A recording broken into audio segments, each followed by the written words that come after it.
Vamos a leer Eclesiastés 10 hasta el 11:6. Dice así: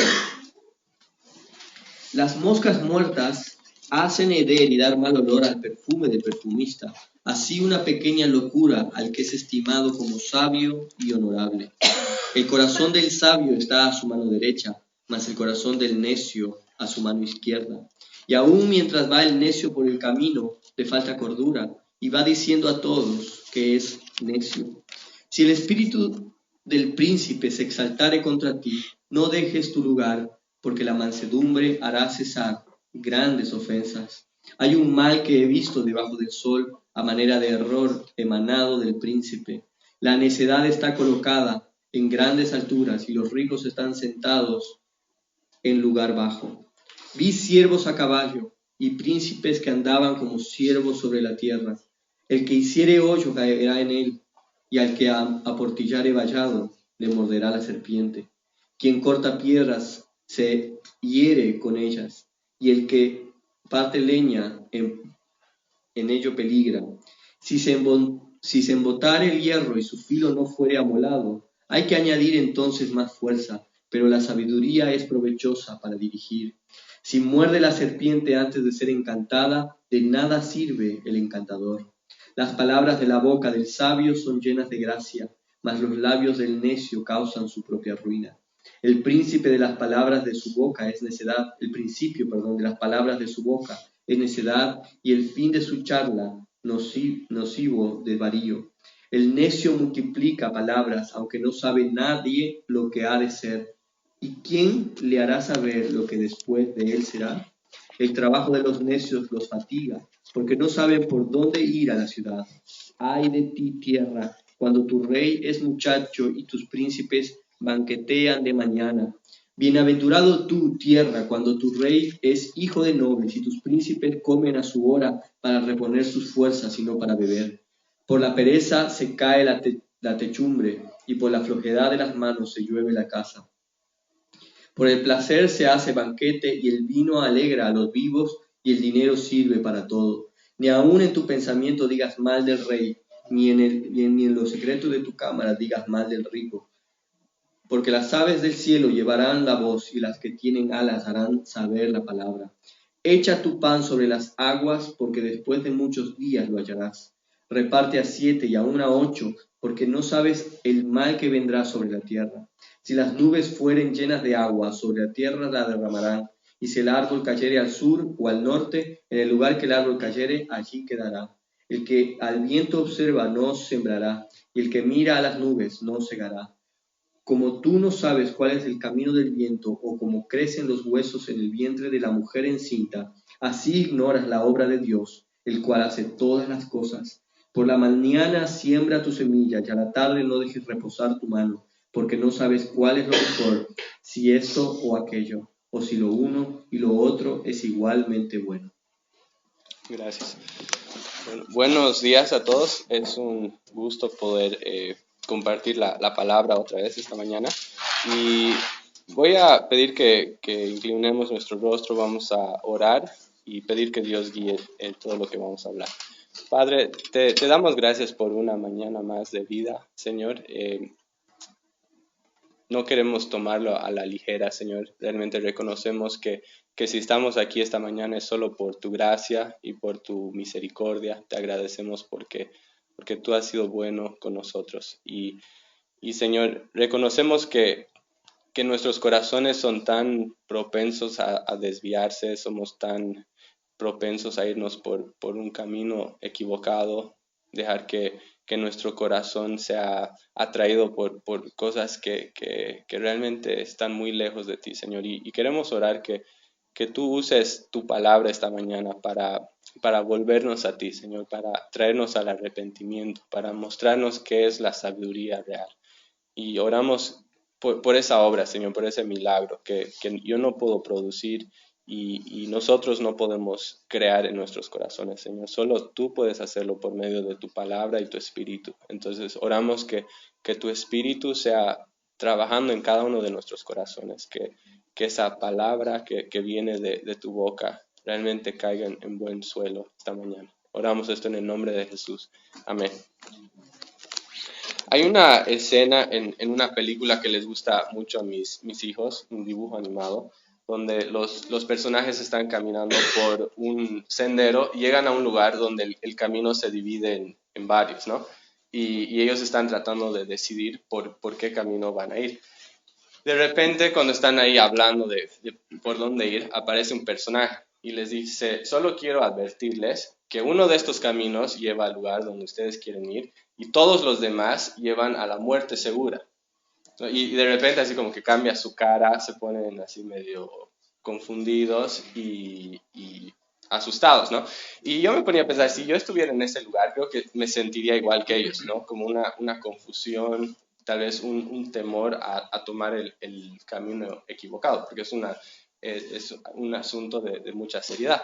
Y en el pasaje que Sergio nos leyó hace un momento, es básicamente Salomón nos encuentra en una encrucijada en la vida, donde el camino de la vida se divide en dos y nosotros tenemos que decidir por qué camino vamos a ir. Uno de esos caminos es el camino de la sabiduría y el otro camino es el de la necedad. Y ahí es donde entra Salomón, justo cuando estamos por tomar la decisión, y nos implora, nos ruega que tomamos el camino correcto, ¿no? Porque así como en esa escena de la película, las consecuencias de tomar el camino equivocado son devastadoras, ¿no? Entonces empieza en los primeros versículos llamándonos a que podamos considerar algunas cosas que nos van a ayudar a entender esta decisión que tenemos frente a nosotros. La primera consideración que nos dice es que esta decisión que estamos por tomar no es un simple acto de voluntad, no es que yo simplemente decido qué camino quiero tomar, sino que esta decisión va a reflejar qué es lo que tengo en el corazón. Va a ser una decisión tomada en base a qué es lo que tengo, cuál es el contenido de mi corazón. ¿Qué hace que una persona escoja el camino de sabiduría y otra persona el camino de necedad? Es, según Salomón, todo depende de qué hay en tu corazón. Si se fijan, el versículo 2 dice, el corazón del sabio está a su mano derecha, mas el corazón del necio a su mano izquierda. Entonces, ¿de qué depende esta decisión? Depende del corazón, ¿no? Y esa es la realidad de la vida, que siempre nosotros vamos a ir detrás de la cosa que más amamos, de la cosa que más anhelamos, la cosa que más pensamos que nos va a hacer feliz. Y eso significa que si mi corazón está atraído por algo necio, inevitablemente voy a tomar el camino de necedad. Es lo que voy a hacer inevitablemente, ¿no? Y no importa cuán inteligente sea, si mi corazón está atraído por algo necio, voy a tomar ese camino. Entonces, eso significa que esta decisión o que la necedad no es simplemente un asunto digamos, no es una deficiencia intelectual, sino un problema de carácter, ¿no? Una persona necia no es necesariamente una persona de bajo coeficiente intelectual. Una persona necia es alguien que a pesar de tal vez ser muy inteligente, no ama ni teme a Dios y por lo tanto no está consciente de la presencia de Dios y por eso maneja toda su vida en una dirección contraria a donde está Dios, ¿no? Entonces la pregunta para nuestros corazones cuando pensamos esto es ¿a dónde se inclina mi corazón? ¿Qué es lo que mi corazón realmente anhela? Porque eso va a marcar la dirección entera de mi vida. Lo que amo va a guiar mi vida. La segunda consideración que nos da, para empezar, es que es muy fácil desviarse. Muy fácil desviarse de un camino de sabiduría a un camino de necedad. Si se fijan en el versículo 1, dice, las moscas muertas hacen heder y dar mal olor al perfume del perfumista, así una pequeña locura al que es estimado como sabio y honorable. Y es una imagen interesante, ¿no? Una botella de perfume, o sea, la botella entera está bien, y entra un insecto, una mosca, cae ahí, muere, se pudre y hace que todo eso, que es, digamos, 99.9% bueno, que todo se eche a perder, ¿no? Y es una imagen de que un poco de necedad arruina mucha sabiduría, que un poco de necedad arruina mucha sabiduría. Es posible vivir toda nuestra vida digamos, sabiamente, en términos generales, y arruinar todo eso en un momento de necedad. Y algo que esto nos muestra también es que es mucho más fácil destruir algo que crearlo. Me acuerdo cuando yo era niño, mi padre quería construir como una casa como esas para jugar, ¿no? Una casa donde entras y juegas. Pero entonces entró a un libro y vio uno, y lo que era interesante del que él quería hacer era que era en la forma de un barco, ¿no? Como un barco de piratas para que juguemos ahí. Entonces él sacó los planos y todo y empezó a construir este barco. Cada día después del trabajo salía y construía, cortaba maderas y lo hacía. Probablemente ustedes se acuerdan. Pero tardó como meses y meses de construir, de sudor, de esfuerzo, de trabajo. Y después de meses y meses terminó este barco y estaba así precioso, ¿no? Era como el sueño de todo niño que iba, jugaba. Yo me acuerdo que casi todos los días salía y jugaba en ese barco. Y bueno, con el tiempo, este barco se empezó a como deteriorar por el clima y todo eso. Entonces llegamos a la conclusión de que era tiempo de destruir el barco y deshacernos de él. Y entonces nos llamó a toda la familia a ayudarle a destruirlo. Y fue interesante porque ese día salimos, empezamos a arruinarlo, y ¿saben cuánto nos tomó destruir ese barco? Probablemente no más de 1 hora. Y a mí, la verdad, incluso en esa edad no tenía ni 10, creo, pero me acuerdo que eso hizo un impacto en mi vida, porque yo decía, qué interesante que tú puedas, digamos, destruir tan fácilmente, tan fácil y tan rápido, algo que te tardó meses y meses construir, ¿no? Y así es la vida, no solo con construcciones, sino en cada área de nuestra vida, que es muy fácil destruir algo que fue difícil de edificar, ¿no? Tú puedes pasar años y años construyendo una relación de matrimonio, de confianza, de fidelidad, y arruinar eso en unos minutos de placer. Tú puedes pasar toda tu vida en servicio a Dios y arruinarlo en la recta final.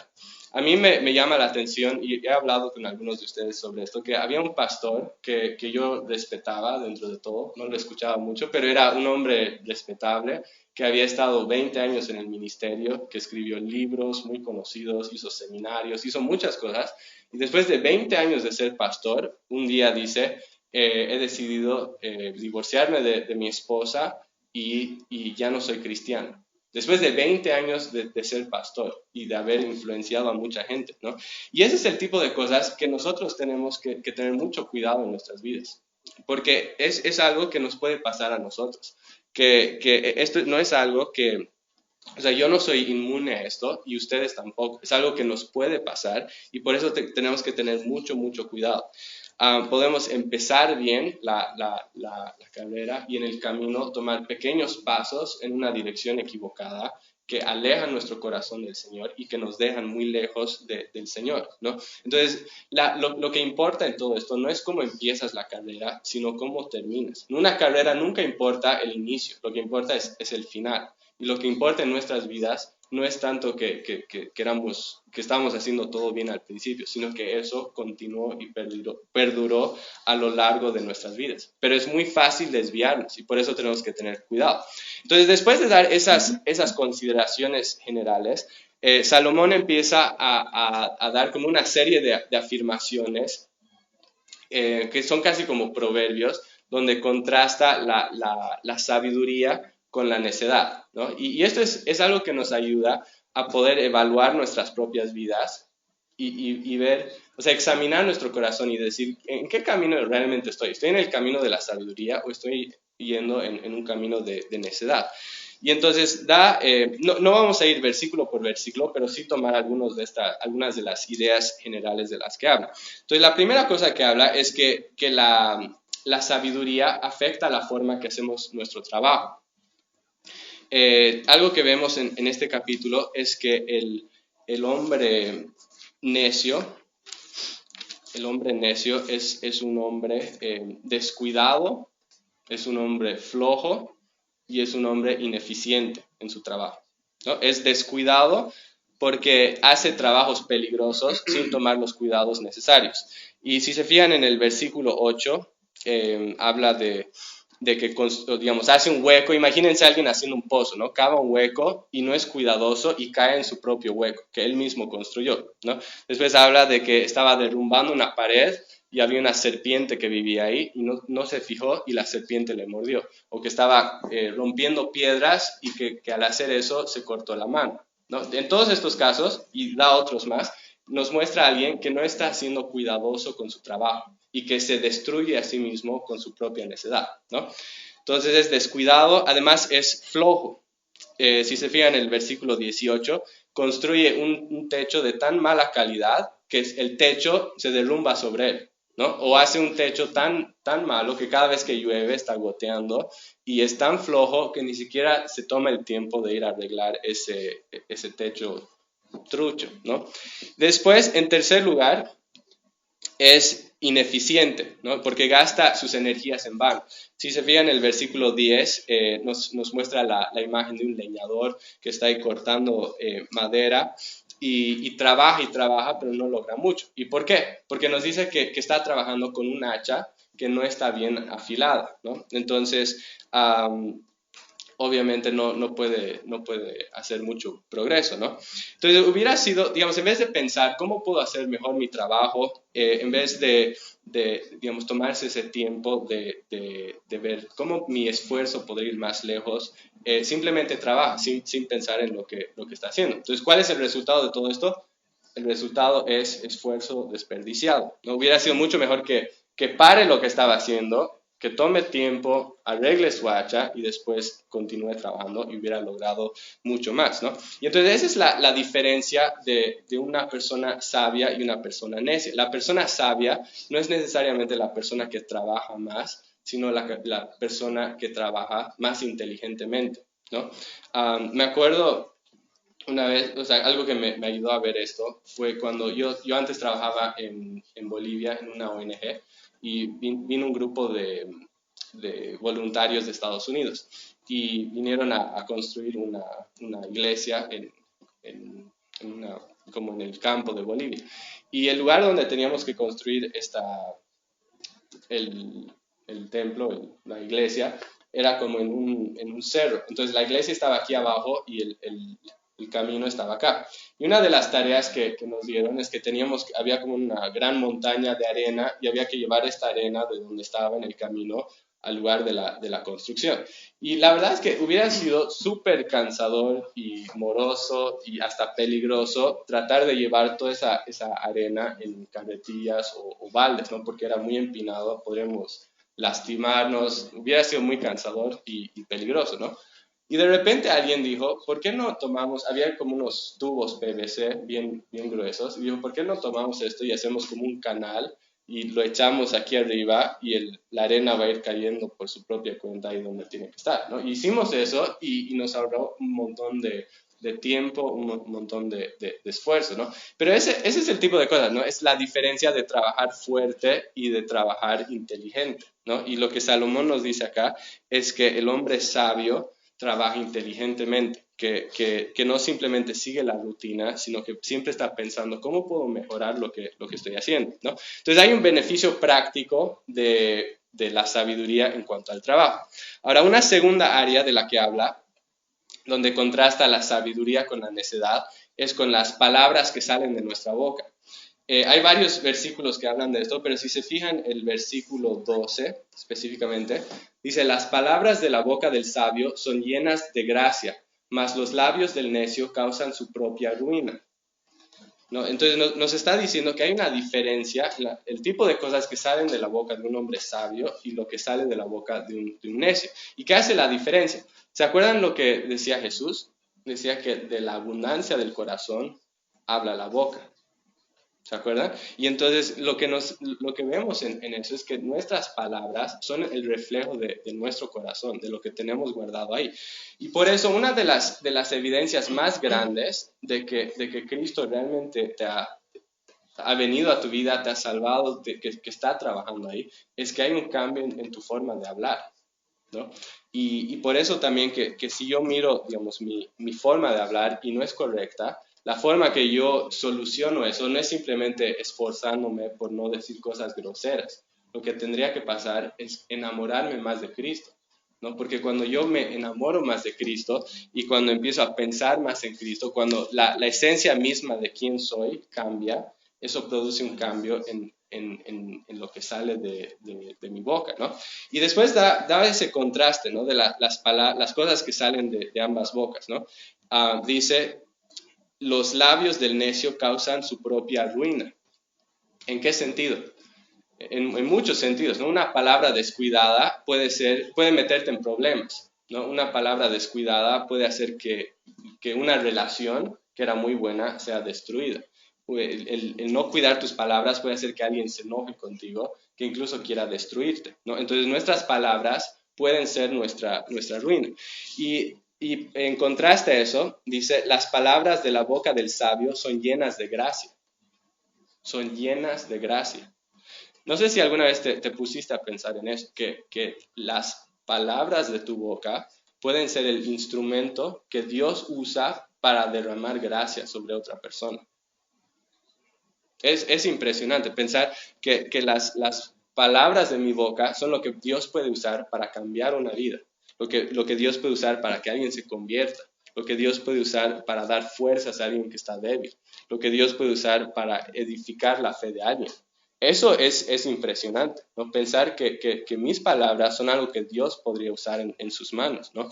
Y tenemos que realmente darnos cuenta de eso y tomar esa oportunidad que Dios nos ha dado. Quería que podamos pensar en nuestras propias vidas. ¿Cuál es el efecto que están teniendo mis palabras en otras personas? Las palabras que salen de mi boca son palabras que edifican. Son palabras que realmente ayudan a las personas a creer, o las palabras que salen de mi boca son palabras que destruyen. Y tal vez te pones a pensar en tu vida y dices, bueno, en realidad no son ni la una ni la otra, simplemente son palabras. Y eso también es un problema, ¿no? Realmente quiero pasar mi vida simplemente como que viviendo mi vida sin meterme en la vida de nadie más, sin realmente tener un efecto positivo en nadie más. Realmente quiero vivir mi vida así, quiero que ese sea mi legado, que entré al mundo y me fui y que nada cambió, que no tuve un impacto positivo en la vida de alguien, que mis palabras no sirvieron para nada, para ninguna persona. Creo que realmente yo no quisiera que eso sea el fin de mi historia, ¿no? Realmente quisiera que Dios use mi vida y mis palabras para bendecir a otras personas, ¿no? Entonces tenemos este gran privilegio y tenemos que realmente aprovechar esta oportunidad que Dios nos ha dado, que Dios nos proteja de desperdiciar nuestras vidas cuando Él ha dicho que nuestras palabras pueden ser de bendición para otra persona. La tercera área donde contrasta la sabiduría con la necedad es en el tema de riesgos y de incertidumbre. Hay muchas cosas en la vida que si salieran bien serían de mucho beneficio, ¿no? Ya sea en un sentido espiritual o en un sentido físico. Por ejemplo, si abro un negocio, ¿no? Podría ser de bendición. Si planto una iglesia, si hablo con alguien del Señor, si hago algún esfuerzo. Hay cosas que si salen bien podrían ser de bendición. Y sin embargo, nadie nos asegura que esos esfuerzos van a ser exitosos, ¿no? Entonces siempre algo que tú haces tiene el potencial de fracasar. Entonces la pregunta es, ¿qué haces en esas situaciones? Lo que Salomón nos muestra aquí es que hay una diferencia en cómo el sabio y el necio manejan esas incertidumbres en la vida. El hombre necio hace una de dos cosas: o se queda paralizado con miedo y no hace nada, o toma riesgos, pero sin tener cuidado en sus riesgos, ¿no? Y en contraste, es una persona sabia, toma riesgos, pero siempre tomando las precauciones necesarias. Vemos esto en los versículos 1 al 6 del capítulo 11, que Sergio leyó al final, del 1 al 6 del capítulo 11. Y acá nos da dos ilustraciones para mostrar esta realidad, ¿no? Primero, la primera ilustración es de un comerciante que está enviando sus productos en un barco, y eso está en los versículos 1 y 2. Y después el segundo ejemplo es de un agricultor y el agricultor está sembrando semillas en su campo, ¿no? Y eso está en los versículos 3 al 6.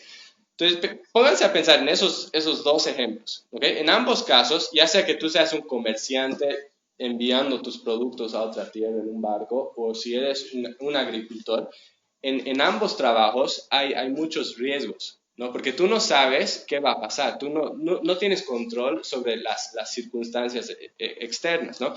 En el caso del barco, si tú mandas tus productos en un barco, ese barco puede naufragar, ese barco puede ser atacado por piratas, pueden pasar muchas cosas y pierdes todo lo que tenías, ¿no? Y en el caso del agricultor, también hay cosas que pueden afectar. Puede haber mal clima, pueden haber plagas, insectos, muchas cosas que destruyen lo que tú has hecho y todo queda en nada, ¿no? Y entonces hay riesgos, es peligroso, pero al mismo tiempo, si se ponen a pensar, si no tomas un riesgo en esas cosas, no hay ganancia, ¿no? Si no arriesgas, no ganas nada. Y entonces, por tanto, tanto el comerciante como el agricultor tiene que tomar un riesgo. Y si esperan a que todo, digamos, todas las condiciones sean perfectas para hacer algo, nunca van a hacer nada. Tienen que a veces tomar riesgos a pesar de eso, ¿no?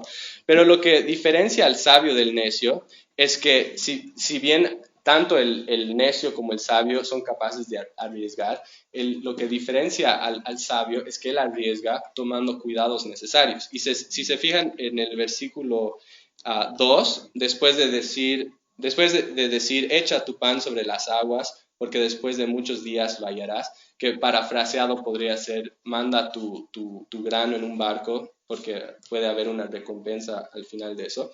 En el versículo 2 dice, reparte a 7 y aún a 8, porque no sabes el mal que vendrá sobre la tierra. ¿Y cuál es el punto? ¿Qué nos está aconsejando?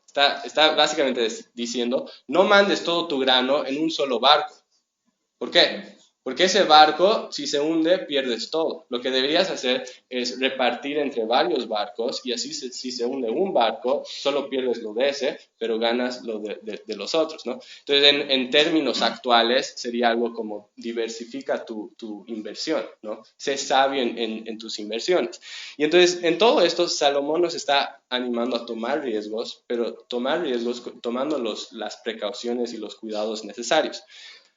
Ahora, ¿qué tiene que ver todo esto con nuestras vidas? Que hay implicaciones muy importantes para nuestras vidas en todo este tema de tomar riesgos, no solo en el sentido de los negocios, sino en cada área de nuestras vidas, ¿no? Incluyendo en áreas espirituales de nuestras vidas, ¿no? Porque si se ponen a pensar, cada riesgo que yo tomo para el reino de Dios tiene el potencial de fracasar. Todo lo que hago. En lo espiritual, en los estudios, en cada cosa que hago, tiene el potencial de fracasar, ¿no? Por ejemplo, el mismo hecho de tratar de plantar una iglesia, este esfuerzo puede fracasar, ¿no? El trabajo que hace Janet en Paso Carrasco con los niños puede fracasar. No puede ser que tú vayas todas las semanas por 10 años y te esfuerces y hagas muchas cosas y de aquí a 10 años los niños dicen, a mí no me importa nada de lo que me hablaron, no me importa nada de eso, me voy. Y eso fracasa, ¿no? Puede ser que digamos, mis esfuerzos de evangelizar o de compartir el evangelio, la palabra con alguien, fracasen. Puede ser que al hablar a alguien se enojan conmigo y me tiran la puerta en la cara, ¿no? Puede ser que mis esfuerzos de aconsejar a alguien con la palabra fracasen, que no me hagan caso, ¿no? Cada cosa que hacemos tiene potencial a fracasar. Entonces la pregunta es, ¿qué hago ante esa realidad? Simplemente digo, bueno, como puede fracasar, no lo voy a hacer. Y lo que Salomón nos quiere mostrar aquí es no. Tienes que intentarlo, tienes que arriesgar. ¿Y por qué? Porque si no arriesgas, no ganas nada. Si no siembras, no vas a cosechar. ¿No? Hay una relación directa entre ese riesgo que tomo y el beneficio que va a salir de ese riesgo, ¿no? Entonces, nos está llamando a arriesgar, ¿no? Es mejor fracasar intentando que dar toda la vida preguntando qué hubiera pasado si yo hubiera sido obediente al Señor en estas cosas, ¿no? Y entonces es algo que tenemos que hacer. Y aun si fracasamos, lo que nos da confianza en esto es que aun si yo fracaso haciendo algo que Dios o que yo pensaba que Dios quería que haga, yo puedo saber que aún en ese fracaso, Dios es glorificado. ¿Por qué? Porque yo estaba haciendo esto por amor al Señor, ¿no? Y entonces, aun si no sale como yo pensaba, el hecho de que yo haya hecho esta cosa muestra que yo amaba al Señor, ¿no? Y la otra cosa que me da confianza es que yo sé que aunque mis planes fracasan, los de Dios no van a fracasar, ¿no? Y esa es mi confianza, que Dios es soberano y que Él está en control de todas las cosas. Entonces, para resumir todo lo que hemos dicho hasta acá, hay dos caminos, el de la sabiduría, el de la necedad, ¿no? La decisión que yo tomo depende de la inclinación de mi corazón, ¿no? Y eso puede muy fácilmente desviarse, entonces tengo que tener cuidado. Y ese camino que tome, ya sea de sabiduría o de necedad, va a tener efectos en varias áreas de mi vida. Y aquí vimos algunos ejemplos como ser del trabajo, nuestras palabras y finalmente del riesgo y la incertidumbre. ¿Ok? Ahora, una exhortación final. Cuando hablamos de todo esto de sabiduría, tenemos que tener cuidado, porque es muy fácil autoengañarnos a nosotros mismos, ¿no? Tal vez tú, cuando yo hablaba de estas cosas, tú miras tu vida y dices, bueno, en realidad yo soy bastante sabio, ¿no? Porque dentro de todo soy diligente en mi trabajo, dentro de todo manejo bien los riesgos y la incertidumbre, tomo riesgos con cuidado y además de eso no soy tan mal hablado, entonces soy una persona básicamente sabia. No, pero tenemos que tener mucho cuidado porque es posible que pensemos que somos sabios cuando en realidad no lo somos, ¿no? Porque cuando la Biblia habla de sabiduría, no lo habla principalmente en el sentido o sea, no habla en términos de destrezas para la vida, para vivir bien. Cuando la Biblia habla de sabiduría, siempre es en relación a nuestra posición delante de Dios, a nuestra relación con Dios, ¿no? Y eso significa que yo podría hacer todas estas cosas bien y aún ser un necio. Podría hacer todo bien, vivir muy bien, tomar buenas decisiones en este mundo y aún así ser necio, ¿no? Porque al final del día la sabiduría no es principalmente un tema de sobrevivencia y de vivir la vida bien. Al fin del día, la sabiduría, como hemos visto antes, es un tema de vivir en el temor del Señor, ¿no? De realmente amar al Señor, de realmente buscar al Señor, ¿no? La sabiduría es principalmente una persona. Y si se acuerdan, había un día donde Jesús también habló de la sabiduría y de la necedad. Y si se acuerdan lo que él dijo que una persona sabia, básicamente, es una persona que oye sus palabras y las hace. Eso es una persona sabia, el que oye su palabra y que la hace. Eso significa, la persona sabia es la que construye su vida sobre el cimiento de Jesucristo, que tiene su vida firmemente plantada en la persona de Jesucristo. Y en contraste a eso, una persona necia es alguien que no escucha las palabras de Jesús o que las escucha y no las hace. No, eso es lo grave de lo que Jesús dice, que dice, el necio es el que oye mis palabras y no las hace. Y eso es un peligro para nosotros mismos. Ese mismo día Jesús habló también de dos caminos. ¿Se acuerdan? Un camino fácil y un camino difícil. Un camino de sabiduría y un camino de necedad.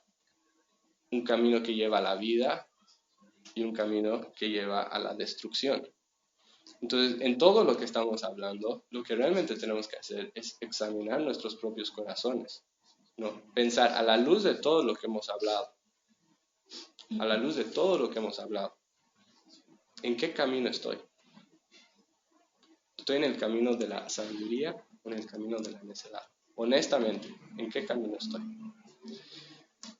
Padre, te damos gracias por tu palabra, Señor, y sabemos que siempre en nuestras vidas, en nuestros corazones, hay el riesgo de autoengañarnos, de pensar que somos más sabios de lo que realmente somos. Y yo quiero orar que nos ayudes, Padre, a realmente poder mirar nuestros corazones con honestidad. Señor, que realmente podamos mirar nuestras vidas. Que tú dices que el sabio es aquel que oye tu palabra y la hace, Señor. Y yo quiero orar que si esta mañana nos damos cuenta que realmente no estamos en el camino de sabiduría, Señor, que tú nos des perdón y gracia, Señor.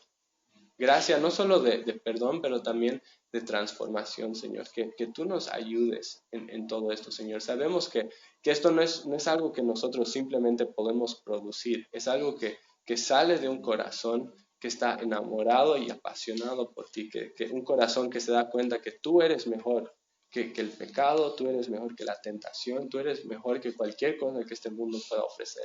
Y Padre, oramos que tú nos enamores de ti, que tú nos des corazones de sabiduría, que tú inclines nuestros corazones hacia ti. Oramos esto, Señor, y te necesitamos. Lo oramos en el nombre de Jesús. Amén.